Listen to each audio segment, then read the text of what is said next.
subject, biology. Now let's educational online platform. I still remain your host and your instructor, Mr. Samson Etam. Today I'll be talking about genetics under subject biology. Now let's go quickly into the highlights of what I have to display to you. Right?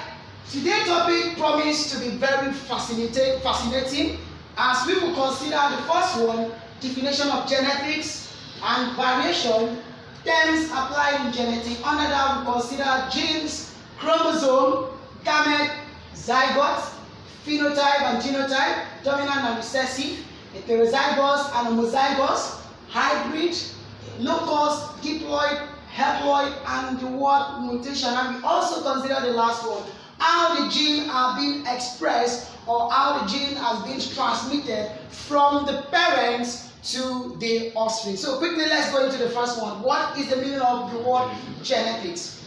Of course, you know genetics are, like I said earlier, that genes are being transmitted from parent to offspring. Now when we look at how hereditary factors or inherited characters are being transmitted from the parents to the present generation or the offspring, that's where we say we are doing genetics. So genetics, therefore, is defined as the study of hereditary materials or inherited characters that are transmitted from parent to offspring. Now, I can never discuss genetics without bringing in the knowledge of variation, because as characters are being transmitted from parent to offspring, there are differences like skin color, how one looks tall, and then possibly how one is short, and other genes that have been transmitted from parents to offspring. Now, what is the word variation? The word variation simply means the differences that exist between individual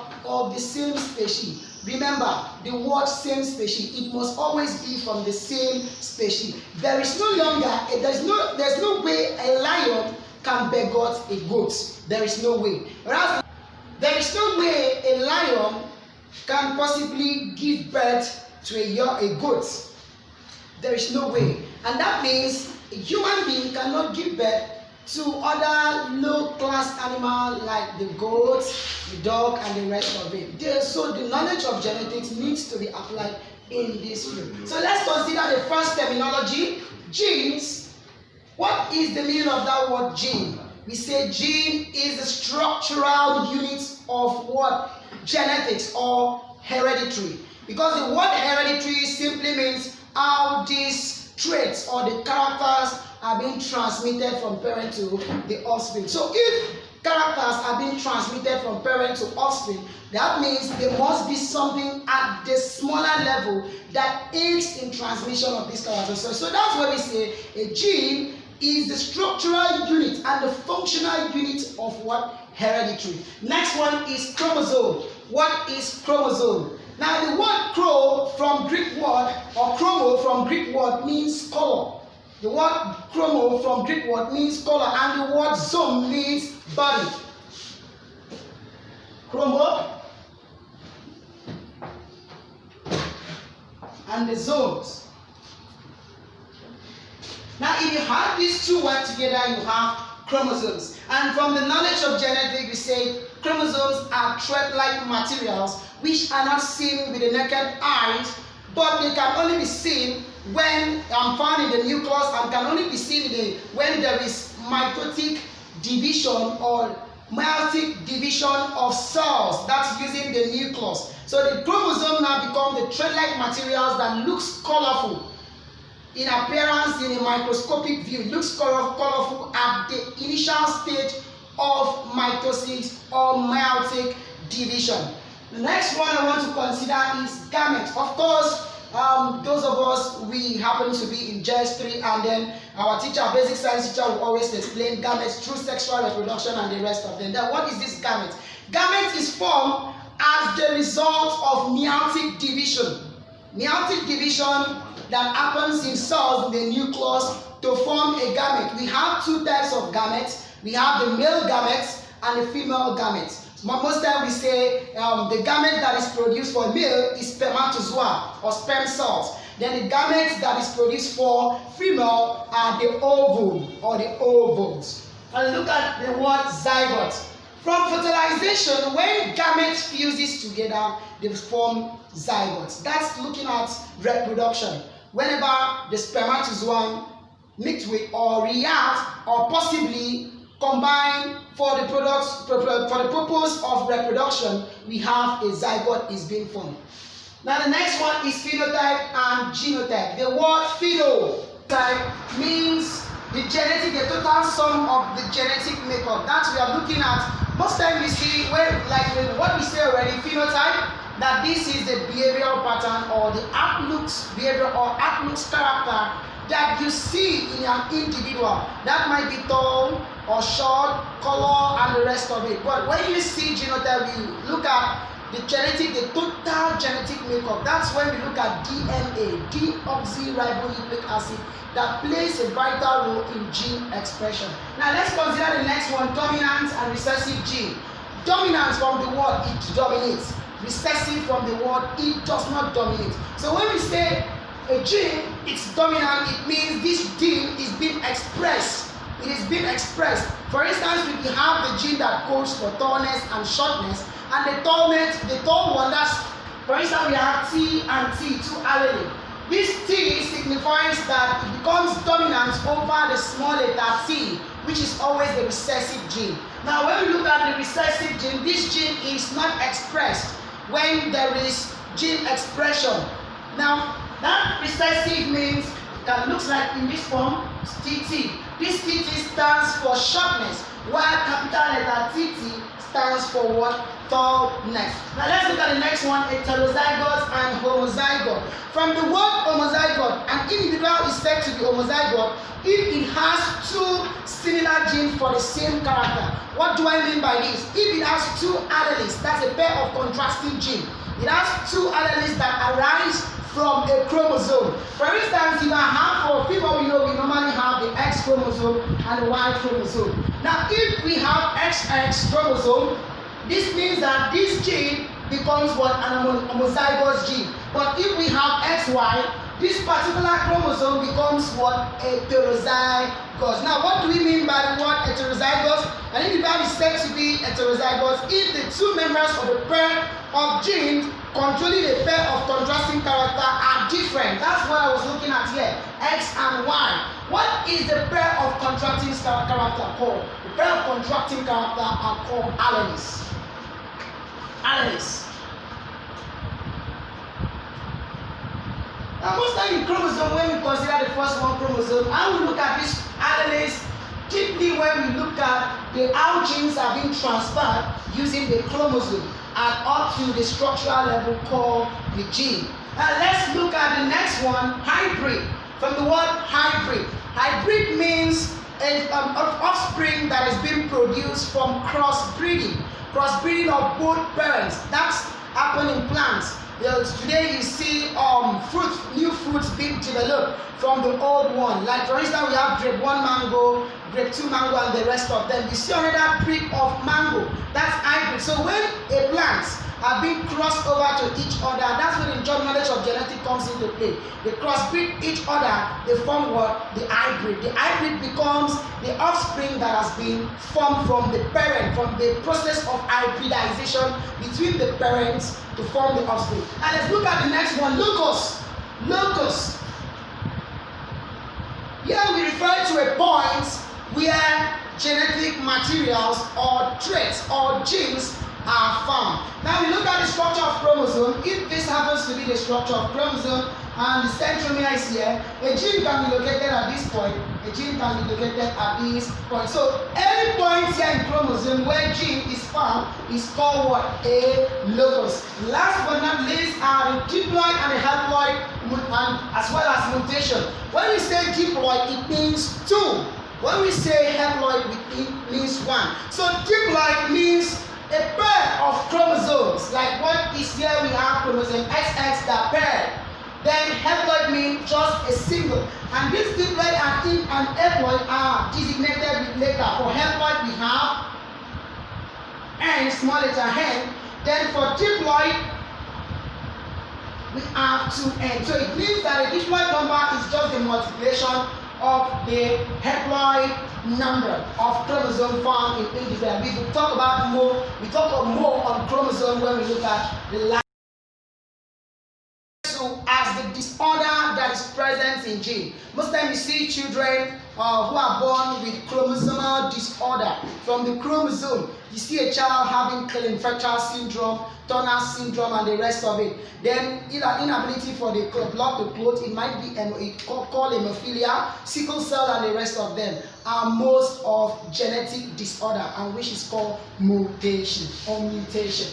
Pardon me, mutation. And let's look at the last but not the least of the subsidiary M. That's how genes are being transmitted. Before I look at how genes are being transmitted using crossbreeding, let's look at an highlight of what chromosomes look like. Highlight of how what chromosomes look at and the basic constituents of the chromosome. Of course, I said earlier than this.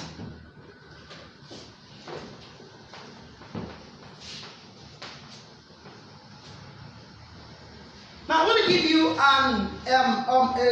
a stages formation of how gene or how gene are being found at the structural unit or at the lowest units of classification. All right, let's start with nucleus.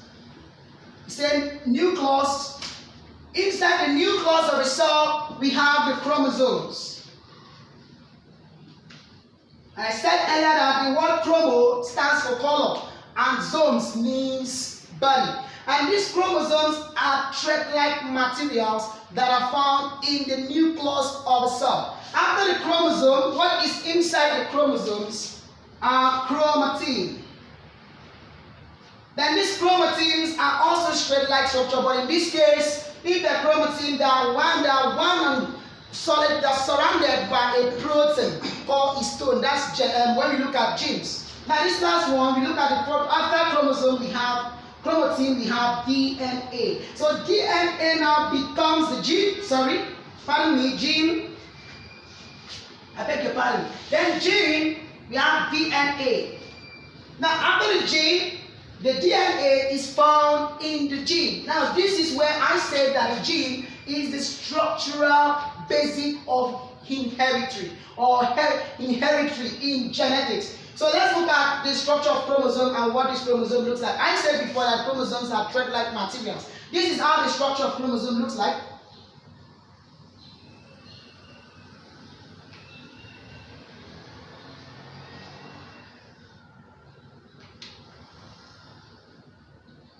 Now the chromosomes has what we call the centromere at the center. Then this is the long arm, the short arm, and the long arm.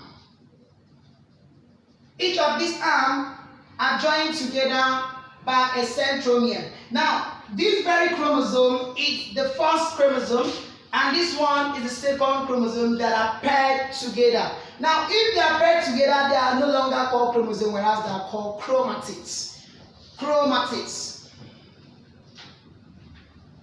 So this is a chromatid. And what are the basic components of this chromatid? Now, like I said, the chromatids or the chromosome arising chromatid arising from chromosome is made up of gene. And each individual chromosome has genes that are present in them or present in it. And this gene controls the basic characters that are being transmitted from parent to offspring. Now, in eukaryotic cells, for us human, we have eukaryotic cells. Eukaryotic cells, analysis have shown that we have about 46 pairs of chromosomes. That is the diploid number of chromosomes. Diploid number is equals to 46. It means that for the haploid number for 1, which is N, is equals to what? 23. It means that the total number of chromosomes found in human for haploid number is 23 and the diploid is 46. So if you multiply 23 by 2, you have 46. Now, this diploid and haploid number, one of it, for about 22 of them, are called autosomal cells, and these are body chromosomes. autosomal. The word autosomal. Autosomal chromosomes. And these are body chromosomes. These ones are responsible for your blood group. They are responsible for the color you have in your skin. They are responsible for your organs. They are responsible for heart formation and the rest of every cells that are found in you. Then the next one for the diploid and the haploid chromosome. Then we have the allosomes. Allosomes. These allosomes are only one pair of chromosomes, that is XX and XY. For XX is for female, and these allosomes are called reproductive chromosomes. They are only responsible for the production of gametes that fuses together to form a zygote. Remember, I said we have two sets of chromosomes. The autosomes that is responsible for body cells, and then we have the allosomes that is responsible for reproduction of the gametes or production of the gametes during reproduction. Take note of that. Alright, now since I have been able to dissect what this chromosome is made up to the DNA and the rest of them, now let's look at how this gene has been transferred, how this gene has been transmitted. Of course, I said that when there is fusion of gametes, two gametes from the mother and the father, they form a zygote. And through the process of reproduction. How is this formed? Now you agree with me that even with your blood group is inherited from either your dad or from your mom. Even your color is inherited from your dad or from your mom, like I said earlier. Now let's see how this gene is being expressed. Genes is being expressed, for example, let's have a question here. Now if a red flower pea plant is crossed with another one of its kind, and the cross produces a red flower offspring, the red flower parent plant are said to be breeding true or a true stock. Now let's look at that. From the knowledge of genetics, let me see how this gene is being expressed. Now if you have a red flower and a white flower, and a pea plant for that matter, and we say we have RR stands for red flower, both of them having an allele. This is where the knowledge of allele comes in. This is an allele. Now a pair of contrasting genes. They arise from the same chromosome. But when they undergo meiosis, that's division into 4 daughter cells, then they divide into 4 daughter cells, they become separately into another form, and then they have their own gene. And each of them codes for different genetic or trait transmitted. So let's look at this. So if R for store, that's for red flower, and then small r for white flower. Now if they crossbreed, alright, so let's look at this. We say RR, which is homozygote, this is homozygote, and it's an allelic form. Now if it is expressed in this form, we say they're allomorphic. The allomorphic form of allele. So if this combined with this, we will have RR, and this combined with this, we will have RR. Now you see what is breeding true. Now what is there is a true stock of the parents giving an offspring. All of them will be what? Red flower produced. For the next one here, we have white flower. This combined with this, we have small letter r and small letter r. This combined with this, small letter r, small letter r. Now, in the next class, we look at Mendelian law of secretion of gene and individual assortment, having to do with how this hybridize and what rule is being given to it to ascertain at the offspring that to be formed. Now, if you look at this, this is a true stock that has been pricked through. All the parents here, all what we have in the offspring is stored. That is a red flower. And this one we have a white flower. Now, if we happen to crossbreed a red flower and a white flower, what will be the products and what will be the offspring that has been formed? So let's see. Now this time around we are having RR, one R, and then small letter r, both of them, and the white flower. So if we cross both of them together, you agree with me that we have R and R, small letter r. With this also cross with this, we have R and R. This cross with this again, we have R and R. And That will be what is formed. So if we decide from this one cross this other one, we have RR. This cross this, we have R, big letter R and small letter R. Cross this, we also have big letter. So we've gotten from the crossbreeding aspect, we look at how we have breed to have the next generation. If you have something in this format, you agree with me that all of them become round. That's a red flower, like you were looking at, red and white. So all of them are red. And this shows the first filial generation, what we name first filial generation, or F1, denoted by F1. So all the generation here produced are red. But if in a case where we have to combine the first filial generation, let's say with each of these parents, now let's see what we'll have. So if we have R, big letter R, and then we have the RR, the small letter RR. That's an heterozygote allele, and then an homozygote allele for white flower, and this is for red flower, which is dominant already. So we have the crossbreed. This with this, we have R. This again with this, we have big letter R and small letter r. This goes again with this, we have small letter r and small letter r.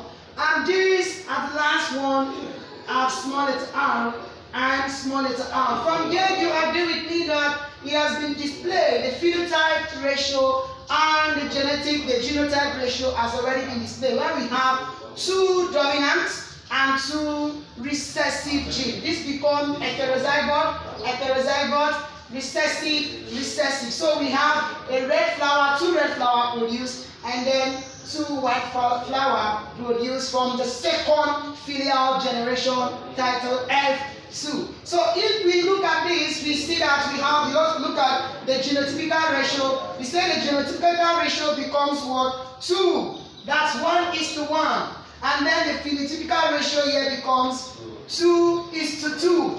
That's to say 2:2. We have 2 dominant and 2 recessive. And then the genotype here is 1:1. That is how gene is being transferred. So let me give a typical example using allosome sort. Like when we look at allosome gene, we say we consider the reproductive, that's the gametes. So let's see.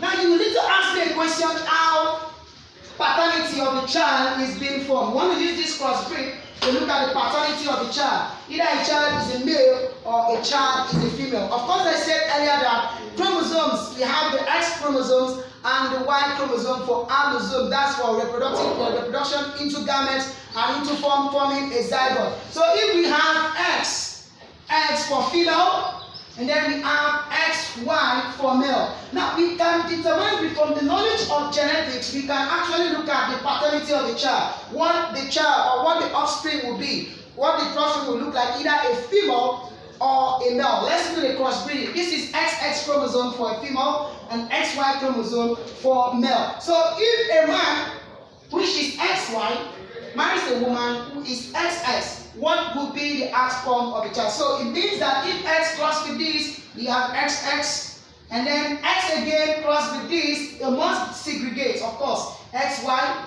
and then X again crossed with this, we have XX, and the last one, X crossed with this, we have XY. So what is produced? You agree with me that we have 2 female produced and then 2 male produced from the parents, and that's how gene is being expressed. In our next class, we look at the application of genetics. We also consider how Gregor Mendel, a monk, crossbreed cowpea plants and then developed to find the phenotypical ratio using monohybrid. Remember, this is monohybrid cross and not dihybrid cross. This monohybrid cross explains how one character is being expressed. That is, like for instance, what we say already, we have red flower and white flower. For dihybrid, it's a combination of 2 alleles. Alright, a pair of contrasting genes, like I said before. So 2 alleles, one might have tall and round, the other one might be short and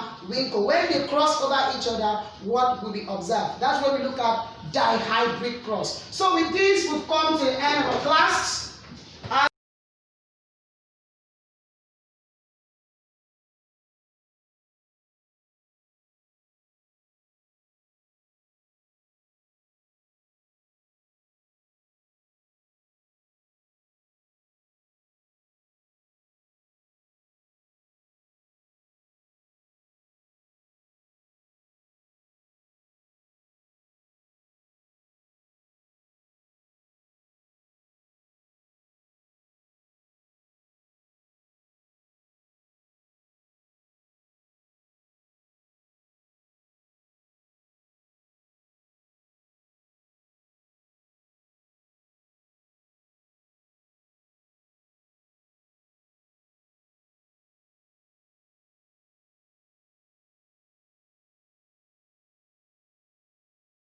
Yeah. The knowledge of genetics has been one of the utmost beneficial aspects of biology today. Today we see forensic biochemists make analysis of the genetic makeup of human being to solve problems. That's when we look at legal issues being brought in genetics. Children nowadays no longer their parents, resemble their parents, and this has called for more questioning in the aspects of medical to look at the analysis of the DNA to ascertain what makes a child not to look like the parent. If you look at the screen today, you agree with me that you might be black and you might be white. And that would be because of the transmission of gene from your own parents to from your own parents to you. Hello viewers, you are welcome to Akimo's educational online platform. I still remain your host and your instructor, Mr. Samson Etam. Today I'll be talking about genetics under the subject biology. Now let's go quickly into the subsidiary or highlights of what I have to display to you. Right?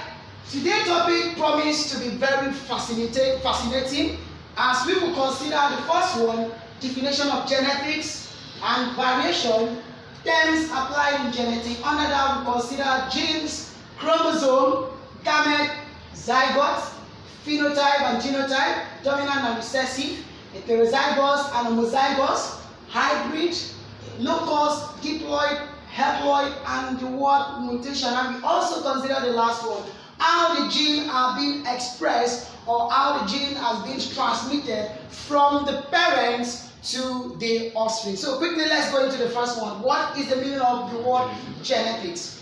Of course, you know genetics are, like I said earlier, that genes are being transmitted from parent to offspring. Now, when we look at how hereditary factors or inherited characters are being transmitted from the parents to the present generation or the offspring, that's where we say we are doing genetics. So genetics, therefore, is defined as the study of hereditary materials or inherited characters that are transmitted from parent to offspring. Now, I can never discuss genetics without bringing in the knowledge of variation, because as characters are being transmitted from parent to offspring, there are differences like skin color, how one looks tall, and then possibly how one is short, and other genes that have been transmitted from parents to offspring. Now, what is the word variation? The word variation simply means the differences that exist between individual of the same species. Remember, the word same species, it must always be from the same species. There is no longer, there's no way a lion can begot a goat. There is no way. Whereas a lion will always begot what? A lion. Alright? So, is it begot or begot? Begot. The right is begot. I think it's Begot. because Though me, I understand. I understand what he's saying, but so it means I need to start on again. you don't pause I now. know No, it's- I will cut it up. You said just start from that place. There's no way a lion can because Begot. a goat. Beget. Or beget. When you say begot, that's already past tense. Past tense, yeah. Or give birth. Or give birth. Man, you come back, you Alright, thank you. There is no way a lion can possibly give birth to a goat. There is no way. And that means a human being cannot give birth to other low-class animals like the goat, the dog, and the rest of it. So the knowledge of genetics needs to be applied in this field. So let's consider the first terminology, genes. What is the meaning of that word gene? We say gene is the structural unit of what? Genetics or hereditary. Because the word hereditary simply means how these traits or the characters are being transmitted from parent to the offspring. So if characters are being transmitted from parent to offspring, that means there must be something at the smaller level that aids in transmission of these characters. So that's why we say a gene is the structural unit and the functional unit of what? Hereditary. Next one is chromosome. What is chromosome? Now the word chro from Greek word, or chromo from Greek word, means color. The word chromo from Greek word means color, and the word zone means body. Chromo and the zones. Now if you have these two words together, you have chromosomes. And from the knowledge of genetics, we say chromosomes are thread-like materials which are not seen with the naked eyes, but they can only be seen when found in the nucleus, and can only be seen when there is mitotic division or meiotic division of cells. That's using the nucleus. So the chromosome now become the thread-like materials that looks colorful in appearance in a microscopic view. It looks colorful at the initial stage of mitosis or meiotic division. The next one I want to consider is gametes. Of course, those of us, we happen to be in GS3, and then our teacher, basic science teacher, will always explain gametes through sexual reproduction and the rest of them. Then what is this gamete? Gamete is formed as the result of meiotic division. Meiotic division that happens in cells in the nucleus to form a gamete. We have two types of gametes. We have the male gametes and the female gametes. Most times we say the gamete that is produced for male is spermatozoa or sperm cells. Then the gametes that is produced for female are the ovum or the ovules. And look at the word zygote. From fertilization, when gametes fuses together, they form zygotes. That's looking at reproduction. Whenever the spermatozoa mix with or react or possibly combine for the purpose of reproduction, we have a zygote is being formed. Now the next one is phenotype and genotype. The word pheno and the word geno. Now from here we say pheno looks at the behavior and the physical attributes that are being transmitted from parents to the offspring. For instance, you are looking at if you have the same color with your dad, if your dad is black, or possibly your mom is white,